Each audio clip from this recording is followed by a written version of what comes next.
Aparat kepolisian menangkap 3 tersangka pelaku penembakan Ustadz di Tangerang, Banten beberapa waktu lalu. Dari hasil penyelidikan terungkap, korban dibunuh tidak terkait dengan posisinya sebagai Ustadz, tetapi sebagai paranormal.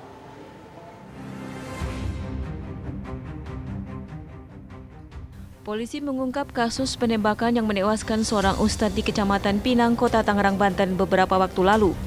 Kabid Humas Polda Metro Jaya Kombes Pol Yusri Yunus mengungkapkan pihaknya telah berhasil menangkap 3 orang tersangka pembunuhan. Tersangka pertama adalah M selaku inisiator pembunuhan yang membayar tersangka K selaku eksekutor, serta tersangka S sebagai joki saat penembakan. Pertama yang kita berhasil amankan adalah Saudara M. Ini adalah yang menginisiator kejadian ini. Dia yang menginisiasi, dia aktor intelektualnya. Ya. Hari Kamis yang lalu kita amankan yang bersangkutan itu di daerah Serang, Banten. Pada saat yang bersangkutan ada di rumah makan, ini yang berhasil kita amankan Saudara M. Alamatnya adalah di daerah Kecamatan Pinang, Kota Tangerang, atau di Kelurahan Cepete, Kota Tangerang.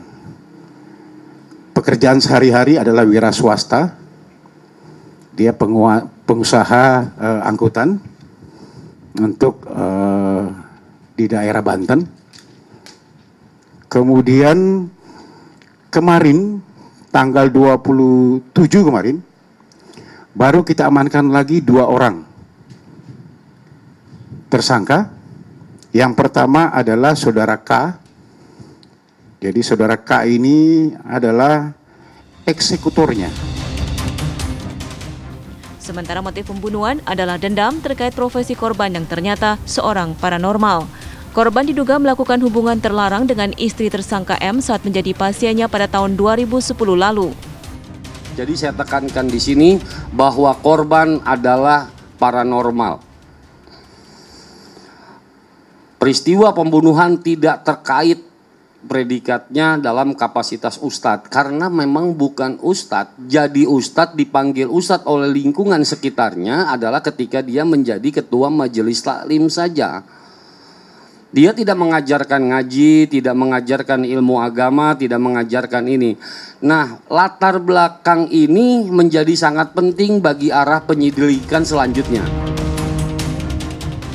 Selain 3 tersangka yang sudah ditangkap, tim gabungan juga masih mencari seorang tersangka lain yakni Y yang diberi dana 60 juta rupiah oleh tersangka M untuk mencari eksekutor penembakan. Dari Jakarta, Yohana Gabriela, Samsudin, TV One mengabarkan.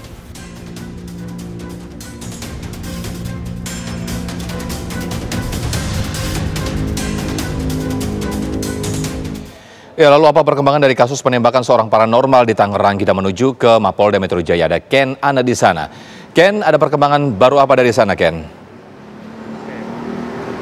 Ya, selamat sore Sofyan dan juga pemirsa. Sesuai dengan informasi sebelumnya disampaikan bahwa tadi memang dalam konferensi pers yang dilakukan oleh pihak kepolisian dari Polda Metro Jaya ini menyampaikan mengenai sejauh mana penanganan kasus dari pembunuhan ataupun juga penembakan yang terjadi di Tangerang, Banten terhadap seorang paranormal berinisial A pada tanggal 18 September 2021.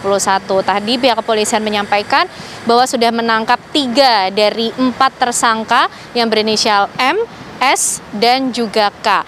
M ini memiliki peran sebagai inisiator dari adanya aksi penembakan terhadap korban A, dan S ini merupakan bisa dikatakan sebagai asisten ataupun yang menunggu K yang berperan sebagai eksekutor dari adanya penembakan tersebut. K dan S ini mendapatkan bayaran dari M untuk melakukan aksi penembakan terhadap korban A. Dan disampaikan juga tadi oleh pihak kepolisian bahwa penembakan ataupun pembunuhan yang dilakukan dari para tersangka ini terhadap korban A di Tangerang, Banten pada tanggal 18 September 2021 sekitar pukul 18:10 waktu Indonesia Barat ini dikarenakan adanya motif dendam, di mana didapati pelaku M ini mendapatkan pengakuan dari istrinya yang mengaku bahwa sempat melakukan hubungan terlarang dengan korban A yang pada saat tahun 2010 ini predikatnya sebagai paranormal, di mana pada saat itu istri dari pelaku M ini informasinya tengah ingin memasang susuk di tempat paranormal A pada saat itu beroperasi. Kemudian ditambah juga oleh pengakuan yang sama yang diterima oleh pelaku M dari kakak iparnya sendiri yang juga mengaku memiliki hubungan terlarang dengan paranormal A ini. Pelaku M ini berhasil ditangkap oleh pihak kepolisian 1 pekan setelah peristiwa penembakan terjadi, dan pelaku yang lainnya K dan juga S ini ditangkap pada tanggal 27 September 2021 pada saat mereka berdua ingin melakukan pelarian menuju ke Pulau Sumatera. Artinya masih ada satu lagi pelaku yang statusnya masih buron, masuk dalam daftar pencarian orang, yaitu Y, yang berperan sebagai penghubung antara inisiator yaitu pelaku M dengan juga eksekutor yaitu pelaku K. Demikian, Sofyan. Nana, terima kasih langsung melaporkan dari Polda Metro Jaya.